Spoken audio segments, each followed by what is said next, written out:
Yeah, I was talking about in part one the lack of emotion in Blackest Night, and I was thinking the other day.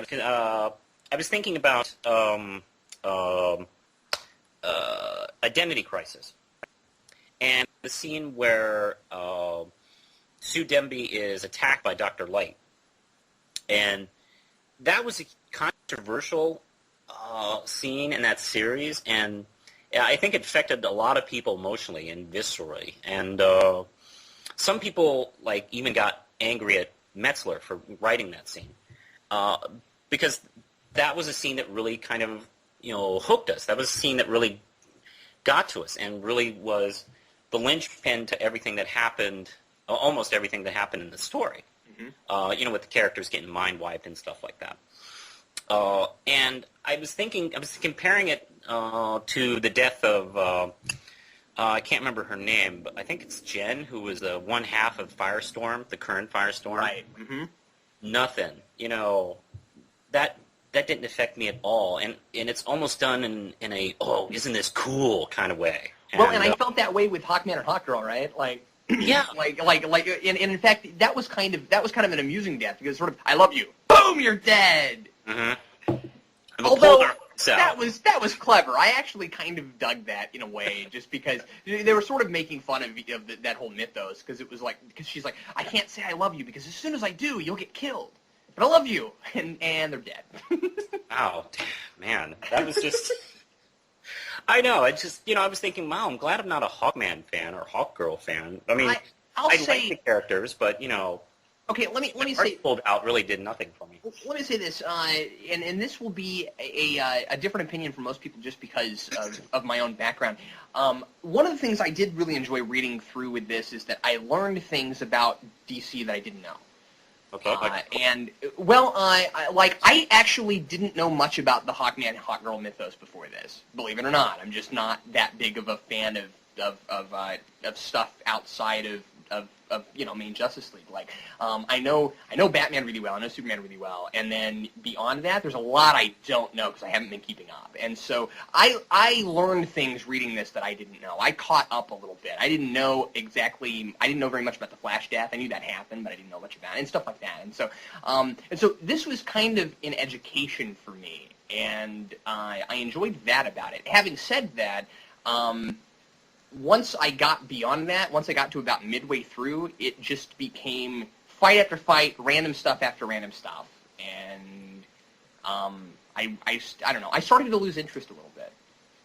And I did too. It's actually, don't blame yourself about Hawkman. They changed the rules on Hawkman. Oh, they did? 2 years. So. Oh, okay. Yeah. Oh, he's notorious as far as bad continuity. Really, really bad. But. I don't know. One of the things about Jeff Johns, and people compare him to Brian Michael Bendis, mm-hmm. Even though their styles are not similar, they're both students of the universes they work in. It's very obvious they know a lot about, Bendis knows a lot about, 70s, 80s Marvel, and Johns knows a lot about Silver Age and 70s DC. And that does come across. I mean, they do take every advantage to bring that up in their works. And I don't know, it's just... Yeah, like I was saying about the emotion. Well, if you really got to mess in the characters, it's just... I don't know. And also the dialogue, frankly... I don't know. I don't think I cared for the dialogue at all in this series. Yeah. What did you think? It seemed way too stereotypical superhero-ish. I could have picked up a book in '79 and it would have been the same. Yeah. There was some definite soap opera stuff going on. I'll say that about it. Where you have a lot of places where you'll have a couple of say Flash and Green Lantern, and they'll get really heated, and then all of a sudden one of them will put their hand on the other person's shoulder. Well, this is a complicated, difficult situation. We should be friends, and then they just fly off and try to save things. I don't know. Yeah, I'm with you. Let's see what Gleek has to do. Oh wait, Gleek. I'm with you. I was just having a difficult time feeling much emotional resonance at all, and that's the challenge you set up for yourself when you have this many characters in a book, and when you have a giant crossover for an entire universe. And there's pros and cons to both. I like the fact that this is 8 issues, and I don't have to read every tie-in. I like that. However, if it were 30 issues, more stuff could have gotten done, and it could have been paced a little slower, and it would have been a little bit easier to follow and a little bit easier to care. But I'm not saying they should have done that. It does make me wonder what Brightest Day will be like. I actually skipped Brightest Day this week. Yeah. Are you gonna get it? I mean, are you gonna keep up with it, or are you not? Okay. No, not that. I'm gonna get the first 2 or 3 issues and see how it is. I'm done. I promised. I asked my subscribers before it came out if you want me to read it, because I wasn't sure. Mm-hmm. And everybody wholeheartedly said, yes, yes, yes. So I did.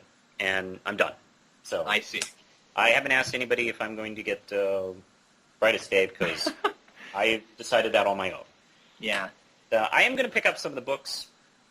I'm interested in the Birds of Prey series. I am too. Justice League, featuring the Griffin Demetrius characters. Oh, is there? There's a part of me that really wants to just aim my entire pull list at nothing but Batman, because there's so much good Batman going on right now.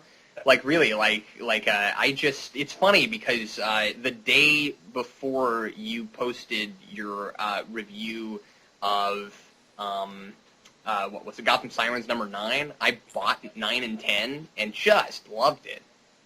Like, I'm going to start getting that book. It's a great book. That's an awesome book. And I really love Paul Dini's work, and I also love that artist. Well, actually, he didn't. I don't think he did those issues, but Gillum. Gillum did 9, but he didn't do 10. That was a guest artist. Yeah. Well, he actually went over and did a fill-in over at Batman. Oh, okay. And God, it's excellent. It's very he's fast becoming one of my favorite artists.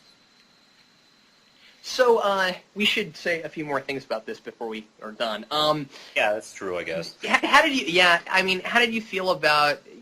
I don't know. There's some fun, campy stuff going on. Jeff Johns obviously enjoys, writing 70s style, and so there's some fun camp. I do kind of enjoy the different colored lanterns.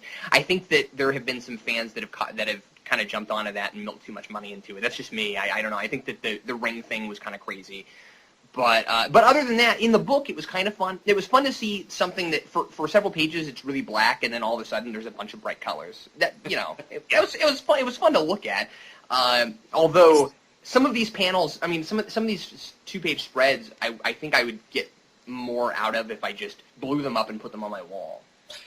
Like, they don't do a lot for the story, but they look nice. All these people running at something. Who's gonna win? Yeah, that was the alternate title to Blackest Night, was People Running at Stuff. That's awesome. I think that there were silly... Yes? You want to finish it up, conclude it with 3? Yeah, we can do that. Okay, all right. Okay. We'll do a third part. Hold on.